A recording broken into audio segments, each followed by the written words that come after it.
Singapore, I'm Chu Wee Lin with Stanley Leong. Now, when we go out to eat, often the focus is purely on the food. But today we're going to learn about a restaurant that focuses on the well-being of its customers and the welfare of its staff as well. And that restaurant is Plentiful, a casual restaurant, gourmet grocer and patisserie. Before we get our fill today on Eat Drink Singapore, let's get to know Plentiful's executive chef.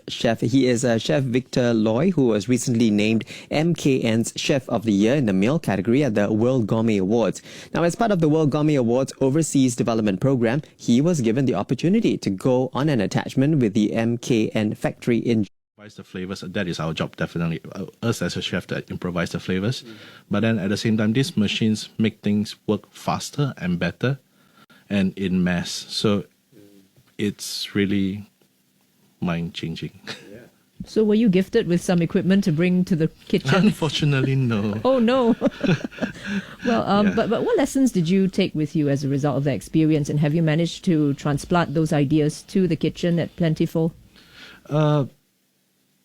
In overall, I would say that their innovations respected the tradition of cooking, while the traditional part of cooking does not fear the innovation at all. It just come in compatibly together, where European cooking style, where the tradition, the techniques and everything are preserved, while using these machineries to extend it even further for the mass. We are hearing from Victor Loy. He is the executive chef at Plentiful's. And very interesting history that you have. You were, I read, helping out at your grandma's hawker stall in Penang when you were little. So was that when you really started to develop an interest in the culinary arts? Actually, no. It was more of a weekend task where I have to earn a comic book by child labor. Yeah, I wouldn't call my grandmother that. Okay, yeah. Okay, yeah. Family help. Yeah, so it's like to earn a comic book a week, then I'll be working in a laksa store. But did you learn from that experience and did it shape you as a chef?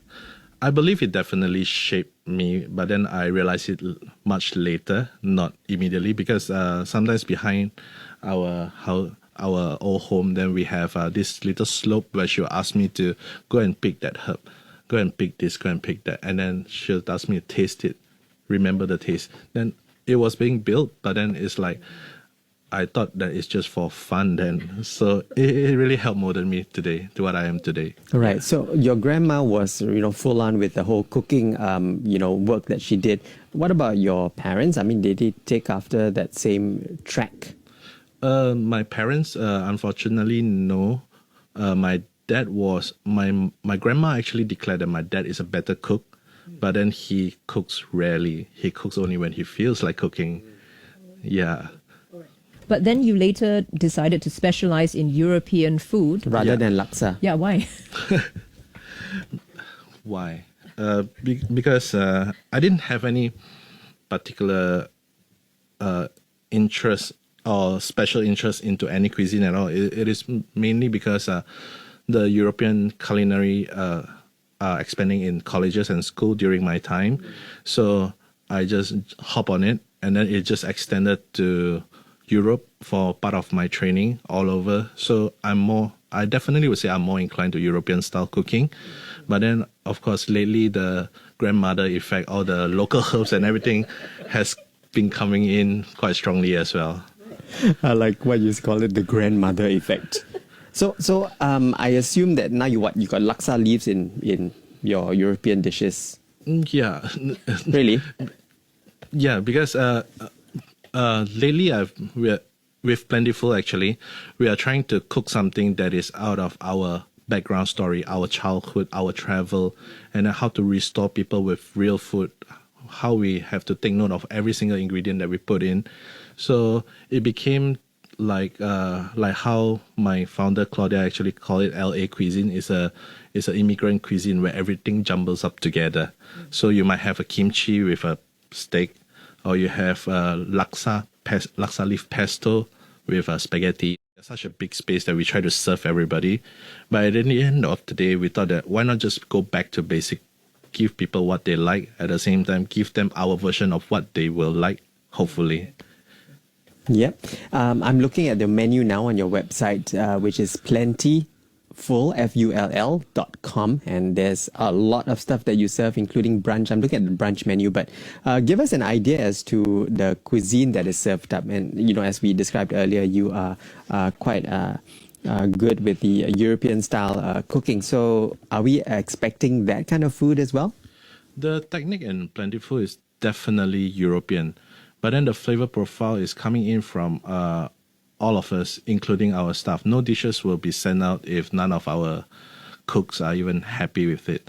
So even there's one dish inside the menu, which is the small bites today, which is the plum salted tomato. So it was inspired by a Taiwanese road stall preserved food.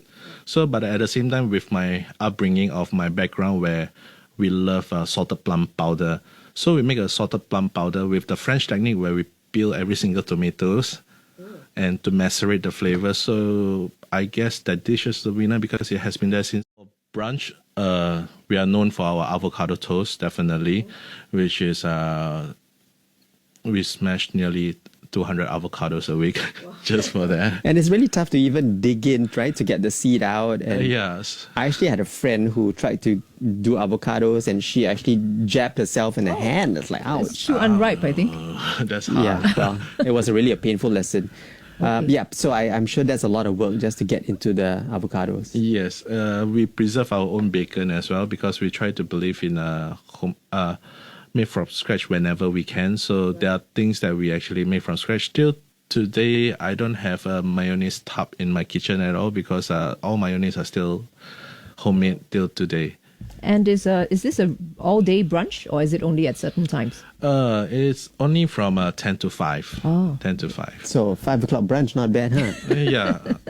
That's almost like tea time already, but definitely whatever works for brunch, I think goes very well with afternoon tea as well. Definitely so. Yeah, and then what about the main menu as well? Would the main menu be available throughout the day? The main menu will start 11 onwards, 11 or 12 onwards, because we use charcoal to grill it.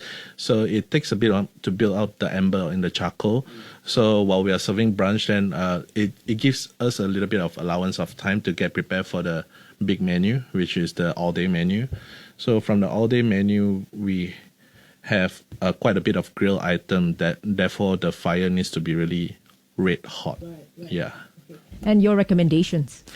For recommendations, I fall in love with this Borodale pork chop since it landed on my plate because it's so creamy, it's so sweet, and then it's natural pork. I mean, they fed it naturally, no injection, no nothing. So whatever you get is whatever you get. This week it might be slightly leaner. Next week it might be slightly fatter. Yeah. Okay, sounds delicious. Yeah. They've also got pasta selections and sandwiches as well. Right. What would you recommend if I were to feel like a pasta day? A pasta day depends if you like a dumpling or we do carbonara the traditional way. Which says small plates from 3 p.m., so nothing earlier than you can get from that segment of it. That's when the happy hour starts. Okay. So what would be happy food from there that you would recommend if we, say, could pick two? I'm all about the bacon, man. All about the bacon. Which is, you said, homemade. Yeah, as well. Okay. So drizzle a bit of maple syrup and crack some black pepper. There you go. Okay. And they got grilled avocado as well. Looks like your avocados are turning up everywhere. Yeah, I just have to, because I have to order quite a bit of avocado at one shot. Right. And are your produce from all parts of the world? We would like to source when it's at its prime. Definitely, we have source from Peru, Mexico, and everywhere as well. But then, as much as possible, those are daily vegetables. We would like to go. We are trying to explore local as much as we can as well. Now, it's very interesting that Plentiful seems to be a kind of restaurant that has a very strong social mission behind it. I mean, the website talks about seeing its customers joyfully satisfied and being a collaborative community that's on a journey to restore spirit, soul, and body. And also in 2018, the restaurant made it a point to reduce food wastage by turning to the food bank, if I'm not wrong. Could you tell us more about this